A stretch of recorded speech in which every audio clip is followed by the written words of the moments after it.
Assalamualaikum warahmatullahi wabarakatuh. Perkenalkan, nama saya Haikal Anwar Syabdillah dari kelas Wayra Sakti. NIM saya 210282. Oke, saya akan mempertanyakan tugas UAS pengolahan pencemaran industri. 1. Apa yang dimaksud dengan limbah B3? Pengolahan limbah B3 adalah kegiatan yang meliputi pengangguran, penyimpanan, pengumpulan, pengangkutan, pemanfaatan, pengolahan, atau penimbunan. Yang kedua, sebutkan dan jelaskan karakteristik dan kategori limbah B3. Uji karakteristik limbah B3 sebagaimana dimaksud pada ayat 1 meliputi A. Mudah meledak, B. Mudah menyala, C. Reaktif, D. Infeksius, E. Korosif, F. Beracun. Rekomendasi penetapan limbah sebagai limbah B3 kategori 1 sebagaimana dimaksud pada ayat 1. Huruf A diterbitkan jika uji karakteristik limbah B3 menunjukkan bahwa limbah A memiliki karakteristik mudah meledak, mudah menyala, reaktif, infeksius, dan atau korosif. B. Memiliki nilai kontraksi zat pencemaran lebih besar atau sama dengan konsentrasi zat pencemaran TCLP strip A. Untuk karakteristik beracun melalui uji TCLP atau 18 strip. C. Memiliki nilai LD50 lebih kecil atau sama dengan 50 mg per kilogram berat badan hewan uji. Karakteristik beracun melalui uji toksikologi LD50. Rekomendasi penetapan limbah sebagai limbah B3 kategori sebagaimana dimaksud pada ayat 1 huruf B diterbitkan jika hasil uji karakteristik limbah B3 menunjukkan bahwa limbah A memiliki nilai kontraksi zat pencemaran yang memenuhi ketentuan 1.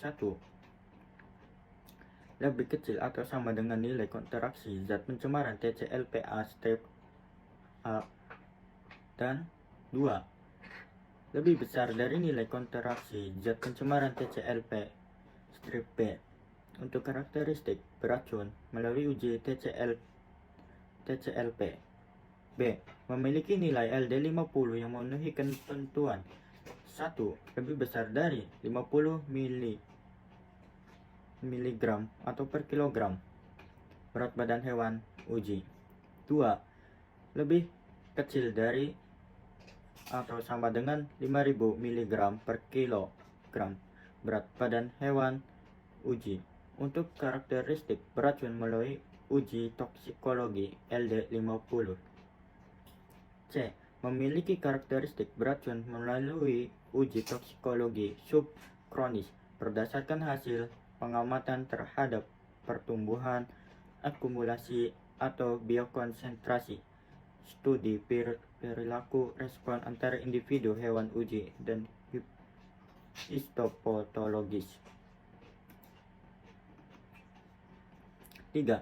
Sebutkan dan jelaskan fasilitas yang dibutuhkan di dalam penyimpangan limbah B3 berdasarkan kategori dan sumbernya bentuk penyimpangannya. 1. Bangunan A. Rancang bangunan sesuai dengan jenis, karakteristik, dan jumlah limbah B3 yang disimpan. B. Luas ruang penyimpanan sesuai dengan jumlah limbah B3 yang disimpan. C. Desain dan konstruksi yang mampu melindungi limbah B3 dari hujan dan tertutup. D. Atap dari bahan yang tidak mudah terbakar. E. Memiliki sistem ventilasi dan sirkulasi udara. F. Memiliki sistem pencahayaan disesuaikan dengan rancang bangunan tempat penyimpanan limbah B3. G. Lantai kedap air dan tidak bergelombang. H.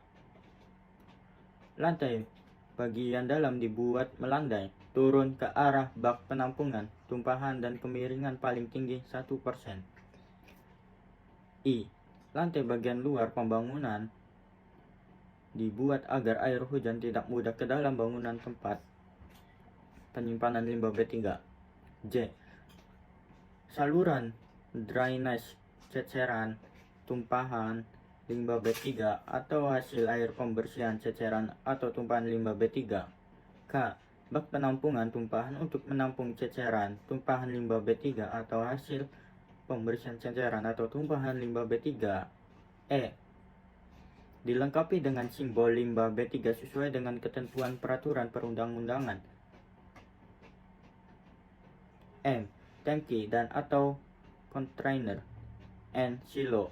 Tempat penumpukan limbah B3 atau waste spill. Kolam penampung limbah B3 atau bisa disebut wastel into pendement. 2. Tangki dan atau kontainer. Dibangun di atas permukaan tanah dengan lantai kedap air. B. Tangki atau kontainer dan sistem penunjangannya harus dibuat dari bahan yang cocok dengan karakteristik limbah B3 yang disimpan. C. Tidak mudah pecah atau bocor. D. Memiliki tanggul dan saluran pembuangan di sekeliling tangki atau kontainer menuju bak penampungan tumpahan. Terlindung dari penyinaran matahari dan masukan air hujan secara langsung. Jika limbah B3 yang disimpan memiliki sifat mudah mengembang atau menghasilkan gas dan atau bereaksi akibat temperatur dan tekanan. Dilengkapi dengan simbol limbah B3 sesuai dengan ketentuan peraturan perundang-undangan. 2. Silo.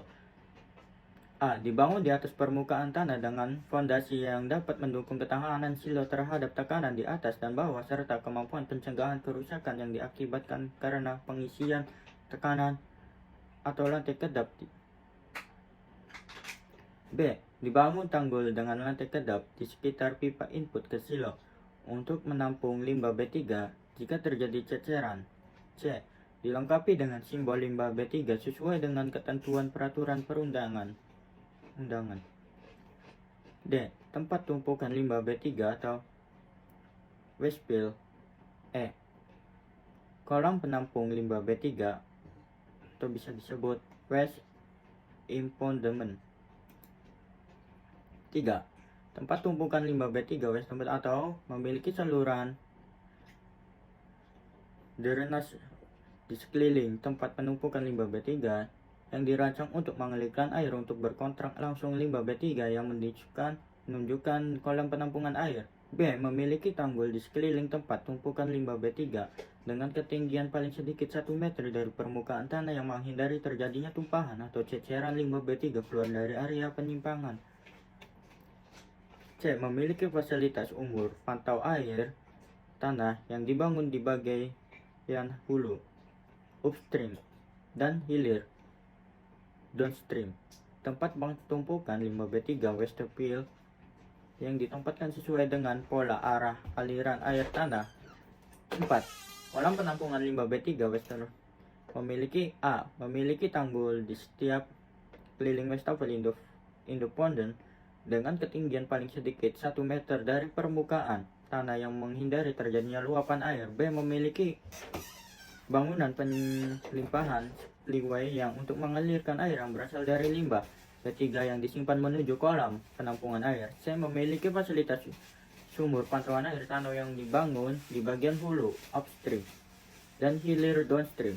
Fasilitas waste impoundment yang ditempatkan sesuai dengan pola arah aliran air tanah. 4. Sebutkan fasilitas penimbunan limbah B3. Limbah B3 yang telah memenuhi persyaratan sebagaimana yang dimaksud dengan pasal 178 sampai dengan pasal 184 dapat ditimbun di fasilitas penimbunan limbah B3 dengan ketentuan A. Memperhatikan penempatan limbah B3 pada lokasi fasilitas penimbunan limbah B3. B. Melakukan pengolahan dari air lindi yang ditimbulkan dari kegiatan penimbunan limbah B3. C. Melakukan pemeriksaan dan pemeliharaan sarana dan prasarana penimbunan limbah B3. D. Melakukan pemantauan lingkungan. 5. Sebutkan dan jelaskan metode pengolahan limbah B3. 1. Metode kimia pertukaran ion oksigen dan pengangkatan kategori metode kimia yang bertujuan untuk mengubah limbah menjadi gas. 2. Metode teknis. Metode yang paling baik banyak digunakan mengatasi limbah bahaya. 3. Metode biologis, menggunakan sistem biologis buatan. 4. Metode fisik, pemisahan komponen limbah atau wujud limbah tanpa berupa bentuk fisik.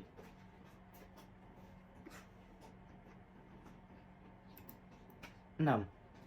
Tuliskan dan jelaskan fasilitas penyimpanan limbah B3 berdasarkan jenis dan waktu maksimal penyimpanannya. Nomor 1, itu fasilitas bangunan. Kategori limbah B3 yang dapat disimpan sumber tidak spesifik, spesifik umum, spesifik khusus. 2. Tangki.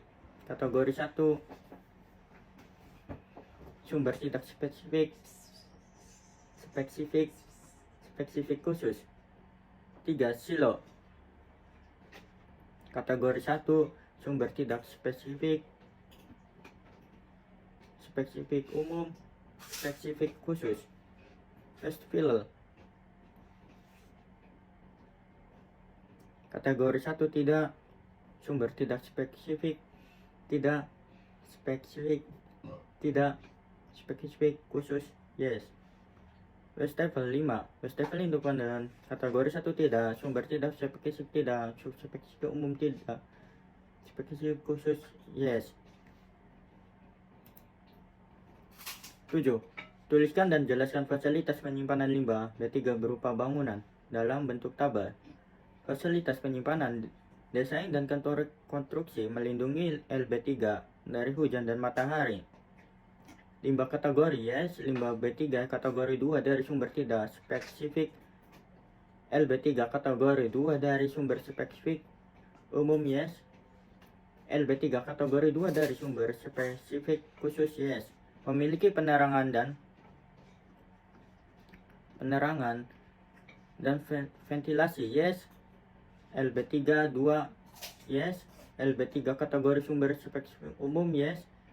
LB sumber khusus yes. Memiliki saluran operasi bak penampungan yes. Limbah kategori yes. LB3 kategori 2 yes. LB3 spesifik umum yes. LB3 kategori 2 dari sumber spesifik khusus yes. Jelaskan waktu penyimpanan limbah B3 berdasarkan kategori limbah B3 atau jumlah limbah B3 yang dihasilkan. Kategori limbah B3 kategori 1 dan 2 50 kg per hari. Maksimal waktu penyimpanan 90 hari. Kategori 1 50 kg per hari. Maksimal waktu penyimpanan 18 hari. Kategori dari sumber 50 365 hari. Kategori 2 dari sumber spesifik 50 kg per hari 365 hari. Kategori 2 dari sumber spesifik khusus tidak dibatasi atau 365 hari. Sebutkan contoh pemanfaatan limbah B3. PT sumber industri 1. PT Triata Mulia Indonesia. Jenis limbah EV bottom ash. Pemanfaatan paving block. 2. PT Triana Mulia Indonesia limbah paper slow. Bahan baku kertas low grade. 3. PT Triana Mulia Indonesia limbah dahan dan selanjutnya. 10. Sebutkan fasilitas pengangkutan limbah B3 berdasarkan kategori dan sumbernya. Jelaskan ketentuan informasi yang harus ada pada kendaraan pengangkutan disertai gambar. Berdasarkan kategori sumbernya. 1. Pengangkutan limbah B3 baik dilakukan dengan penghasilan limbah B3 atau pengangkutan limbah B3 yang dilakukan dalam tapak proyek sama dengan melalui namun melewati jalan umum. 2. Pengangkutan limbah B3 dari pengumpulan limbah B3 ke pemanfaatan, pengolahan, dan penimbunan limbah B3. 3. Pengangkutan limbah B3 dari pemanfaatan limbah B3 ke pengolahan dan atau penimbunan limbah B3. 4.